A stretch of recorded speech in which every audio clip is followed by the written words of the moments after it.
Hi everyone, this is Little Montessori Pandits. As an earliest teacher, I always try and find ways of expanding children's horizon by introducing them to different cultures, traditions, and religions. So for this month, I would like to share with you by using the Montessori method how Hindus all over the world celebrate 5 days of Diwali. And I'll be doing this by using objects and craft activities that are familiar to everyone and easy for everyone to use.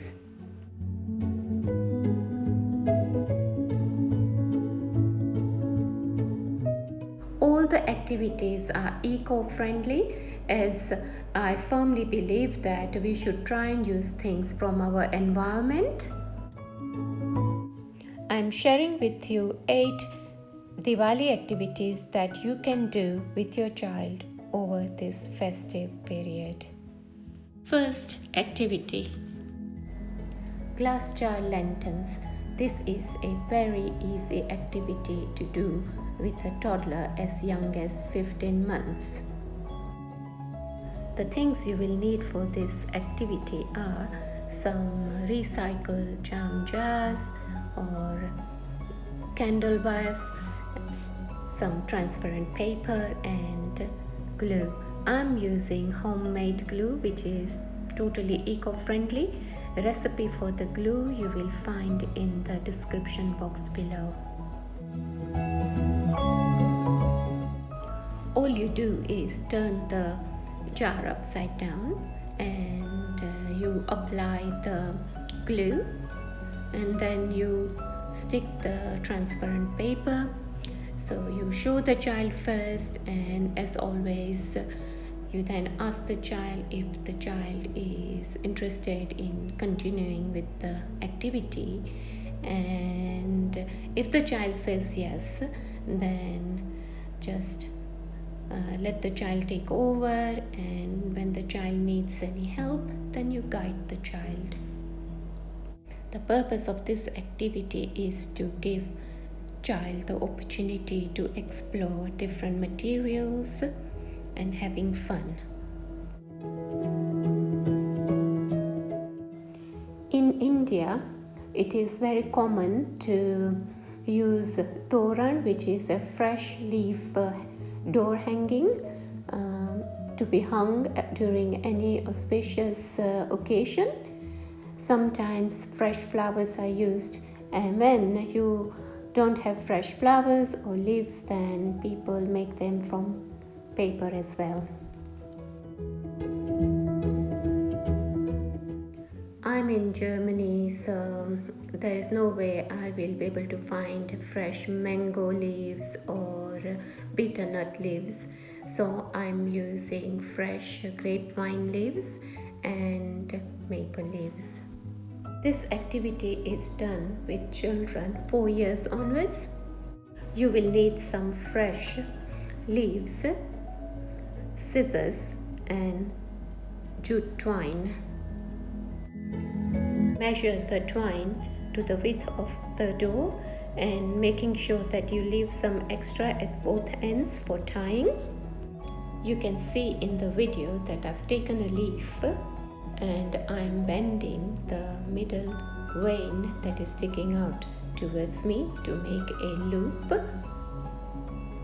The extra bit that is sticking out, you can just snip it off.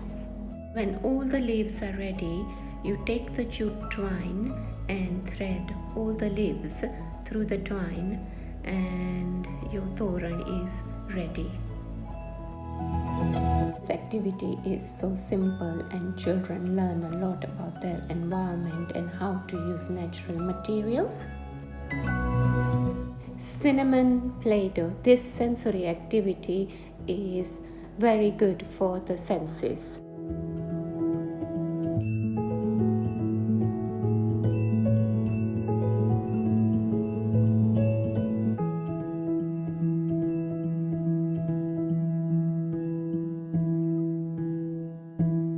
We pretended to make Indian sweets, and Here we made divas. Just roll the Play-Doh into small balls and then press the candle into it. Children just had a wonderful time. Here is an example. Here are the finished divas with handmade candle and wick. Children wanted to make some gifts, so we made cotton wool wig. I'm using normal cosmetic cotton wool ball because it's easy for a child to use. All you need is some cotton wool, water in a small bowl, and a wooden block.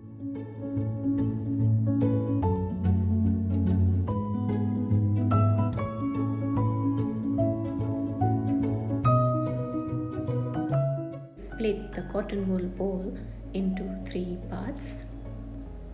Take one part and you roll it flat. You pull one end of the wool and twist it, and you do the same on the opposite side. Once that is done, you dab tip of your fingers in water. You take both the ends of the cotton wool that you had pulled out, you put them together and twist them to make a wig. This activity is very therapeutic for young children, and they learn that rather than going out and buying gifts, they can make things and also make people happy by giving them something they have made.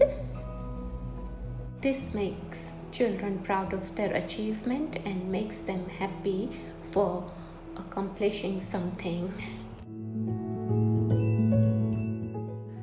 Rangoli is an art that originated from the Indian subcontinent. Rangoli patterns are made during Diwali times and at any other Hindu festivals. Rangoli patterns represents happiness and joy. In some families, Rangoli patterns are passed on from generations to generation.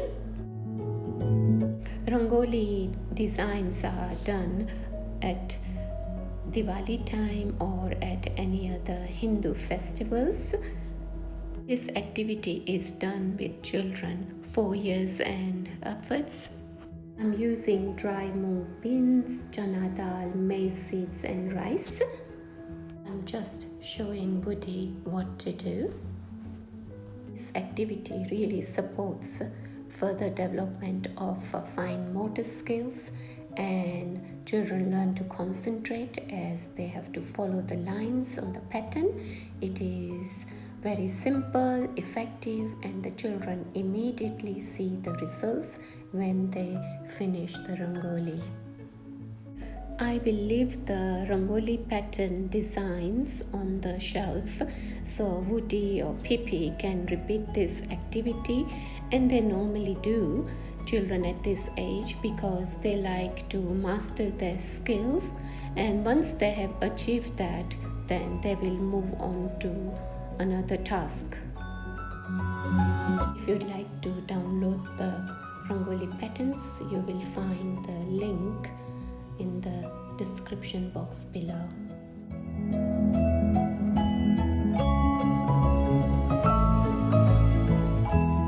Using the concept of henna prints on hands and feet, I put together this activity of tracing and pre-writing practice. This activity is for children 3 years and upwards. All you need is some A4 paper and color pencils. You can draw the outline of your hands or the child's hand.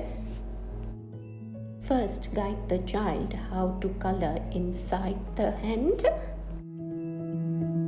Once you feel that the child is ready to go to the next stage, then draw some lines in the hand or the feet and ask the child to follow those lines with a pencil, the colored pencils.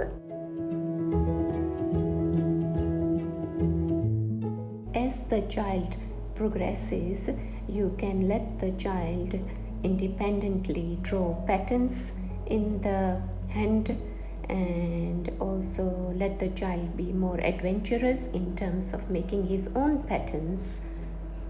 Important thing is to have all this material available for the child to go to the activity and bring it to the table, so the child can freely do these activities and expand his or her imagination.